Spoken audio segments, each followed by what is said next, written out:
Hello and welcome to another AIC Productions video. I'm just doing a quick follow-up review of my LG K7. I've had this phone now for a few months, and I've mainly been using it for when I was on call at work, since I didn't want to have my work email set up and my work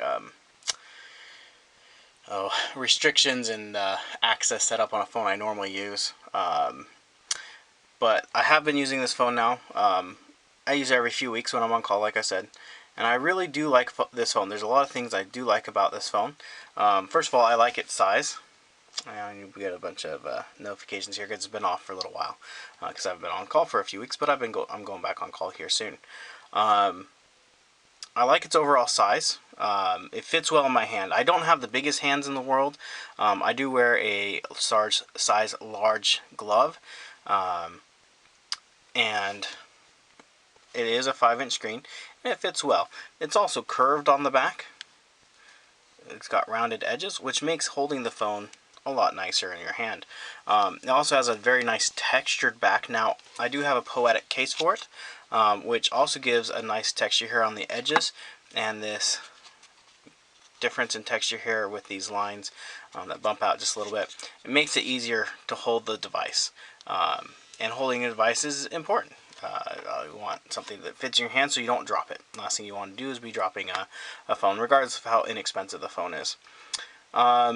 It's fairly snappy in its overall performance, and I don't feel like it lags much.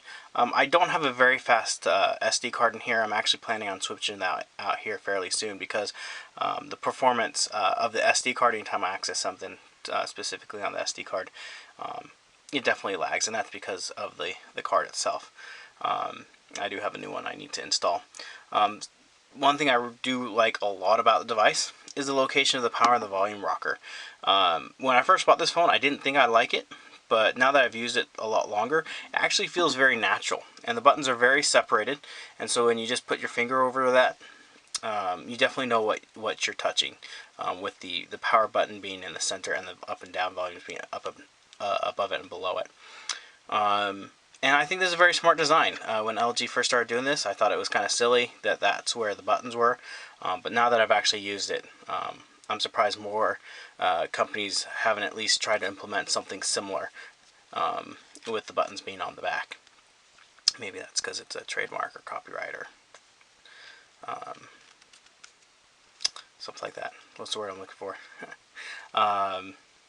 Patent. There we go. If they have a patent on that of some kind. The other thing that I like about it is you can tap to wake it up, and you can see your notifications. So I have some YouTube notifications that don't want to dismiss. Oh, I have to unlock it to dismiss them. So yeah, this is a really good phone. I think I paid about 80 or 90 bucks for this phone. I've seen it as low as $60 or $70 for the device. Currently, it looks like my current local Best Buy is actually sold out of these, but I have seen them online as well.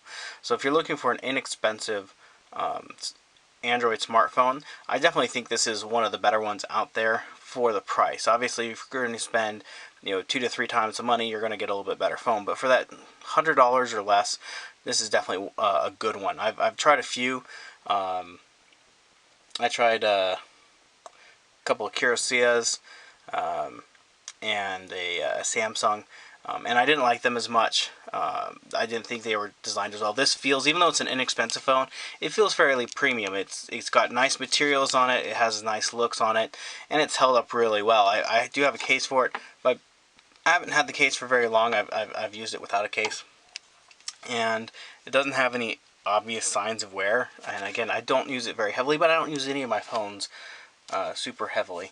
And the fears that I have, brand new phone, and it already has a nick in it there on the corner. I've used it a week, and I have a nick on it, and I've used this phone for several weeks, and it still looks almost new. Now I am going to put a case on it and keep a case on it for the time being, because I have this really nice case that does not add a lot of bulk to it, but it is definitely a nice device for the price. Hopefully I will be able to compare it with some slightly more expensive phones here in the future, but for now, I highly recommend going with the LG K7 for a phone. if you're buying new. Thank you for watching, and I hope you have a great day.